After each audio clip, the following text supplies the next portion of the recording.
In 1872, George Smith, a researcher at the British Museum, was laboriously putting together jigsaw-like pieces of the Babylonian tablets found at Nineveh. One night, Smith came across a large fragment with only one side legible. He was stunned to read the story of a man who built an ark to escape a devastating flood, who brought on board animals of all types, who sent out birds to see if the waters had receded. Smith had stumbled across one chapter of a much longer tale, the Epic of Gilgamesh, inscribed in clay no later than the 17th century BC. He announced his discovery on December 3, 1872, at a meeting of the Society of Biblical Archaeology in London. On reading this and deciphering this, the effect on both the individual who read it and the audience who received the reports was astounding, because here, for the first time, was practically verbatim written confirmation that the stories contained in the Bible had a currency outside the Bible. The Epic of Gilgamesh was not the only Mesopotamian flood myth to be uncovered by archaeologists. A second story, the Sumerian, dates to about 1800 BC. A third, the Atrahasis epic, was etched in clay around 1700 BC, but is actually much, much older. Both of these narratives tell of the world becoming so overpopulated, of human beings becoming so noisy that the gods are unable to sleep. In order to stop the noise, mankind must be destroyed. If you read the story as you read it, the passages in Gilgamesh, and you didn't tell people where they come from, you'd say, you know, this is from the Bible.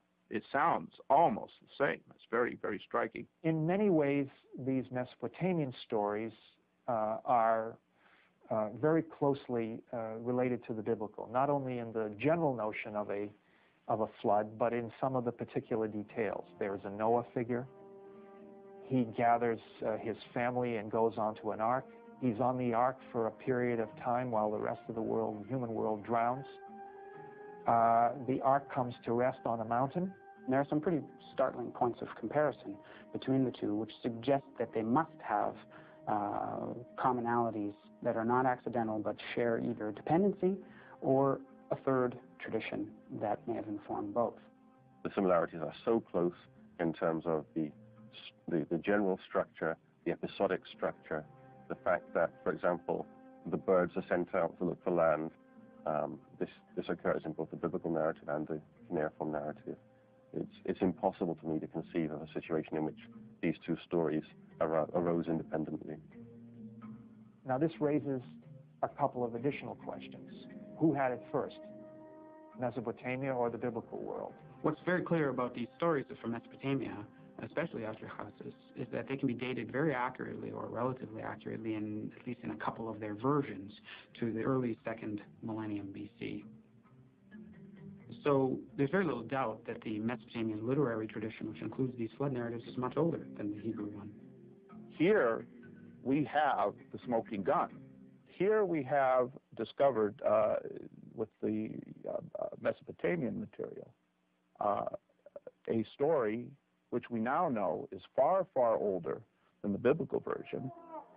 Flood stories hundreds, if not thousands of years older than the Bible? How is this possible?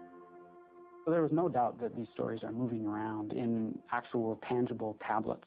And so no doubt these Canaanite peoples and later the Israelite peoples were aware of the stories as good stories, as stories that dealt with fundamental problems. The other possibility for Genesis is that this was a story that came into the Genesis traditions during the exile, when the Jews were living in Babylonia, and there were certainly people among them who were very familiar with cuneiform culture. The existence of not one, but 4 flood myths in Mesopotamia caused many experts to believe that there must have been a real flood on which the stories were based. But was there a mighty deluge? And can science prove it?